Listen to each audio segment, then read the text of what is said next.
Well, if you're headed to Philmont and you've never really been to Philmont or to the mountains at all, you may be really curious as to what the weather is going to be like. After all, the weather will affect a lot of what you do when you're outside, and especially on your trek to Philmont. Now, the weather at Philmont is fairly typical of weather in the mountains for most places in the lower 48 United States, with one exception. And if you'd like to know what that exception is and what the weather would be like at Philmont, continue watching this video.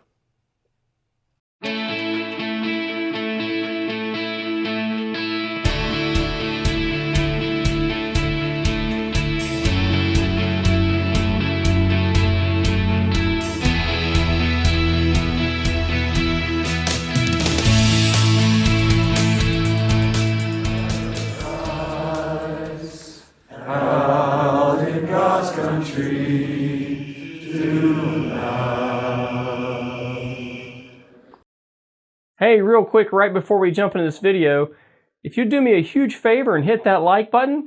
Also, thank you for subscribing to this channel. If you'd like to be notified of future videos, please hit that bell icon. Have a great day and enjoy this video.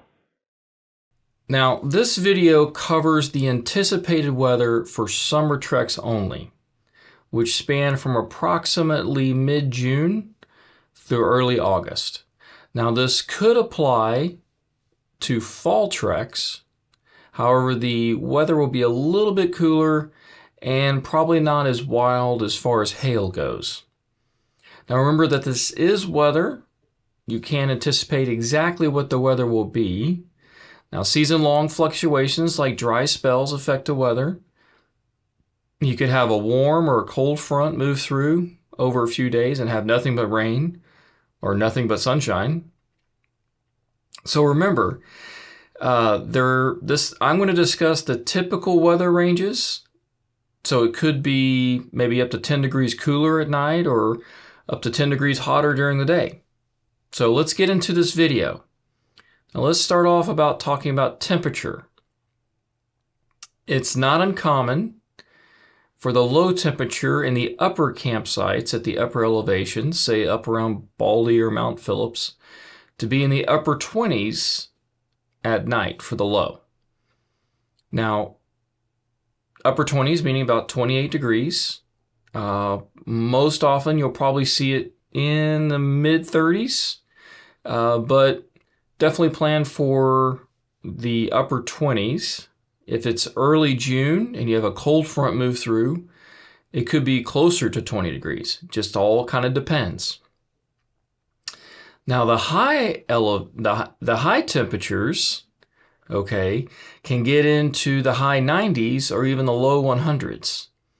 And when you're out at altitude, that, especially in the sun, direct sun, that will feel about 20 degrees hotter than it actually is. So even if you're from a place where it routinely gets to 100 degrees in the sun, where you live, when you get to Philmont, it could also be 100 degrees in the sun, but it will actually feel hotter. Now, the exception that I spoke of earlier to Philmont having the same weather as a lot of places in the mountains is the temperature fluctuations at Philmont. It's not uncommon for you to experience every day a 50-degree temperature difference. Every day.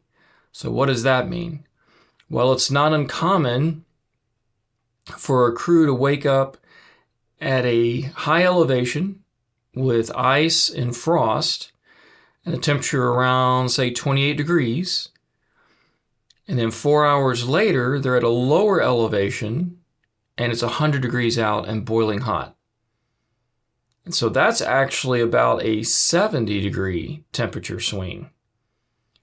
You could just as easily wake up in the same camp and it be, say, 30, 35 degrees, and then that afternoon it'd be in the 90s, about a 50-degree temperature swing. So your choice of clothing has to accommodate for that large temperature swing whether you're just sitting around or you're actively hiking, and so therefore your body is producing heat on top of the actual air temperature. So this is one reason why I highly encourage crews to choose an itinerary that's well within their physical limits, so that they, if they get up early, can have a decent chance of making it to their destination camp by noon or shortly thereafter. And in this way, they can avoid hiking in the afternoon heat, and also probably miss the afternoon thunderstorms. Which brings me to precipitation. Is it possible for you to have an entire 10-day trek and it not rain? Yes, it's possible, but that would be rare. So it can be dry at Philmont. Now remember, water at Philmont is an extremely valuable resource. That means overall it doesn't rain that much, especially in some parts of Philmont.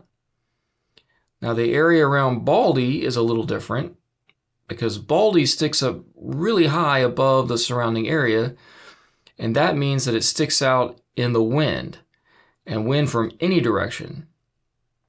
So any wind traveling through the area will have to go over or around Baldy, which means that Baldy is known to create its own weather.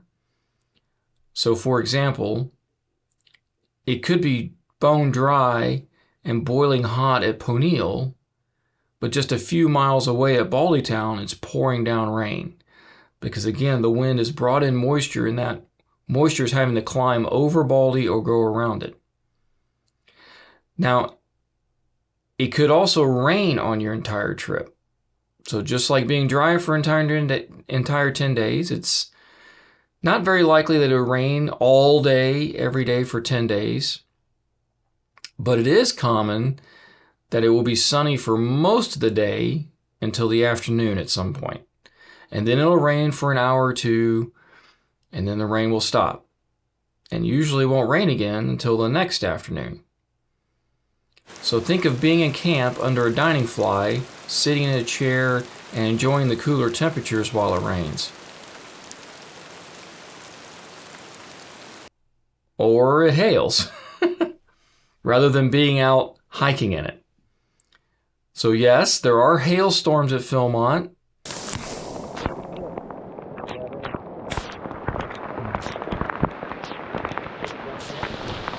That's actually very common.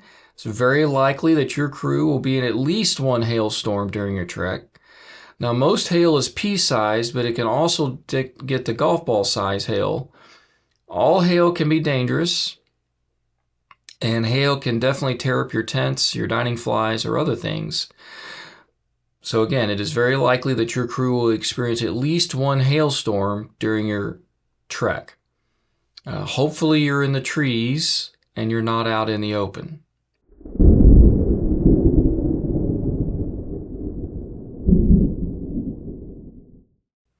And of course, there are thunderstorms, which brings lightning. Now, one of the times that I've almost been struck by lightning was at Philmont on my first trek there. And we were coming back to Ewell's Park, which is where we camped, after a day of climbing Baldy. And we were back down in the trees, and all of a sudden the air turned green, and something like 1,000 bees were buzzing. And then there's this brilliant flash of light, and it's indescribable how loud it was. And I'm glad we were in the forest, because we weren't the tallest thing around. Which means that if you're out climbing Baldy that day, the rule is that you've got to be off the summit by noon, because there will likely be severe weather on top of Baldy in the afternoon. And there is no place to hide until you're back down into the trees. So remember, when you're climbing Baldy, you got to get up early, get to the summit, and get back down. Start heading down before noon. Actually, I will tell you that if you're heading down at noon, you're a little late. Okay, you really need to be headed down closer to 11. Now, wind. It can be very windy at Philmont, but that's typically reserved for the tops of the peaks, especially like Baldy.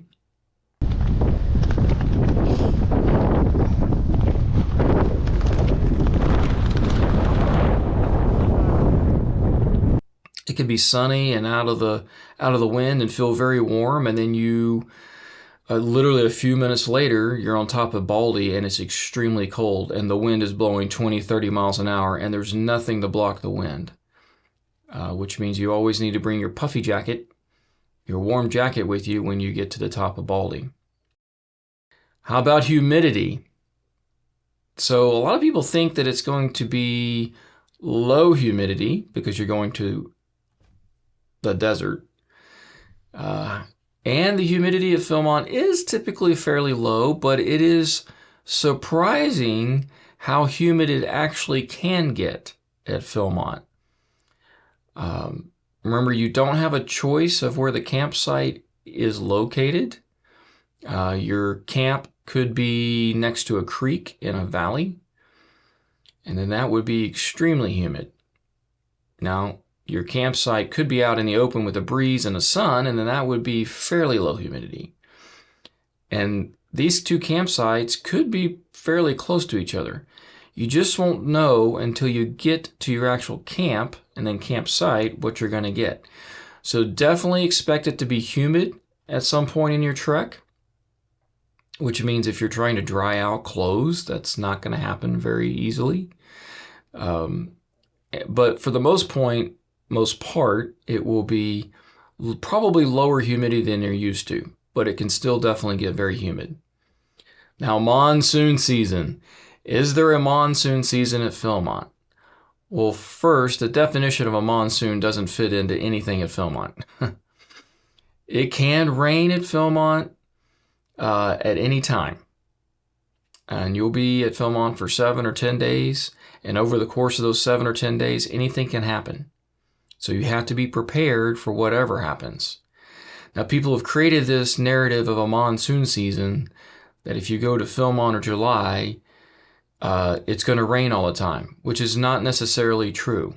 If it's raining all of the time, that's due to a weather phenomenon like a cold front coming through or a warm front, low pressure area, just kind of settle over Philmont, and then that could create rain for a week at a time. But it's not truly monsoon season. You're just in the mountains, and it means it's going to rain more often. But I don't think it's going to rain more often because statistically speaking, it's not going to be any worse than it would be at any other time. There's no reason, in my opinion, to plan your entire trek around missing monsoon season at Philmont. The reality is it's going to rain on you, when you go to Philmont at some point during your trek, no matter when you go. Because you're in the mountains, it's going to rain. It will likely rain in the afternoon. Again, unless you have a low pressure area, low pressure move in and settle down over Philmont, or a cold front or a warm front move through, you could have extended periods of rain, but it's going to rain on your trek no matter when you go. So in closing, you have to be prepared for everything. You got to be prepared for it to be 20 degrees in your sleeping bag. If you get a cold front move through and you're high up in the higher elevation camps, you have to be prepared for it to be 110 degrees out in the sun and it's roasting hot. You have to be prepared for that.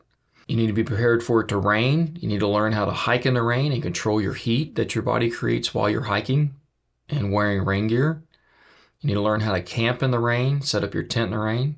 You can use the dining fly. All your buddies, your crewmates can hold up the dining fly over your tent while you set up your tent, and then you just take turns setting up each other's tents. It just takes teamwork and patience.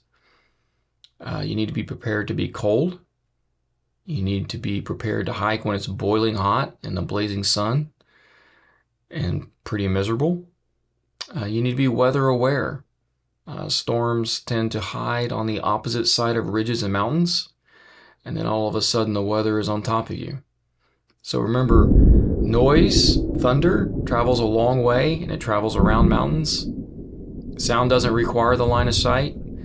If you hear thunder and it's sunny out, what does that mean? Well, it means you're probably about to get pummeled with rain and maybe hail or thunder and lightning. And the temperature is also probably about to drop 15 degrees. And of course, a lot of wildfires start because of lightning, so have a plan. And this is why your group needs to stay together when you're hiking, okay? Because you need to react as a group, not get separated. Remember, you're a scout. Be prepared for any weather. Practice in all types of weather. Anyone can camp or hike when it's nice outside and have a great time. The pros can camp and hike and be relatively comfortable no matter what happens. So be a pro, not an amateur. And with that, I hope you learned something in this video. I hope you have a blessed day. Hey, I really hope you enjoyed watching this video. If you'd like to support this channel, remember, please subscribe to this channel. Tell your friends about it. Thanks for hitting that like button. Everything here is free. I want to give back to the community. I want to give to you everything here for free. I've been out in the outdoors for a long, long time, and it's great that I can be able to give all this information to you. That is what's most important to me. If you would like to give back, I do have a GoFundMe page set up, and you can follow the link. And if you'd like to, if you're a youth with your parents' support, I would gladly accept your donations. Thank you and have a blessed day.